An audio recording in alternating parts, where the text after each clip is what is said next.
I just have a quick little tip for you today that will maybe help you loosen up your painting practice.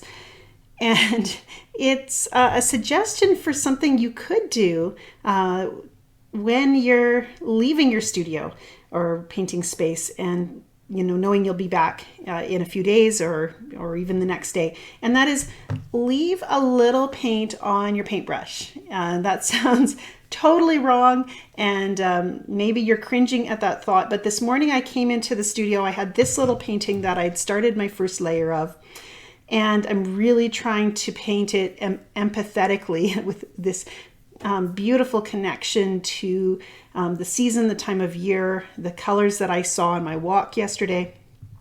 And when I left the studio, I didn't even realize, because I've been working with several brushes, I didn't even realize that I hadn't cleaned this brush. So this morning when I went to pick up the brush, I dipped it in my water, and I went, and it felt a little bit stiff, so I could kind of tell there was something on it. And then when I went to place just a wet mark on the paper, which I often will do without any paint on it at all, I realized there was still paint on this brush. And so these marks that you're seeing here, a little bit here, are from that color that was on the brush. And it was interesting because it immediately pushed me to start painting. I didn't have to select a color.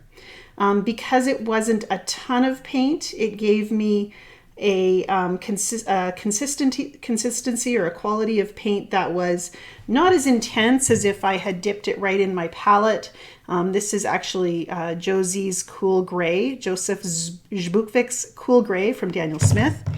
And I've been using it exclusively for these gray tree trunks, which I want to be very kind of ethereal and maybe not even much for edges, just really just suggested. And so that's been my goal here. And it was just kind of freeing and inspiring to just start with the color that was there and use what I was presented with this morning. And for some reason, that can be a freeing technique for me. Maybe you'll find it a freeing way to start a painting session for you as well. So keep that, set aside a dirty brush and plan to just pick it up and start wherever you're at in your next painting session. And just notice how that makes you feel, whether it unlocks something that's freeing for you, or and actually, if it unlocks that sheer weight of panic, that first brushstroke is a disaster, that tells you something about the quality of your creative habit as well. No single brushstroke can totally ruin your painting if you are holding on to that growth mindset and letting yourself adapt to what's happening on the paper. You can give yourself the freedom to work with what you're given. And I think that's what the symbol of that dirty brush is for me. It's just that reminder that I can start with what I have and paint from that place today.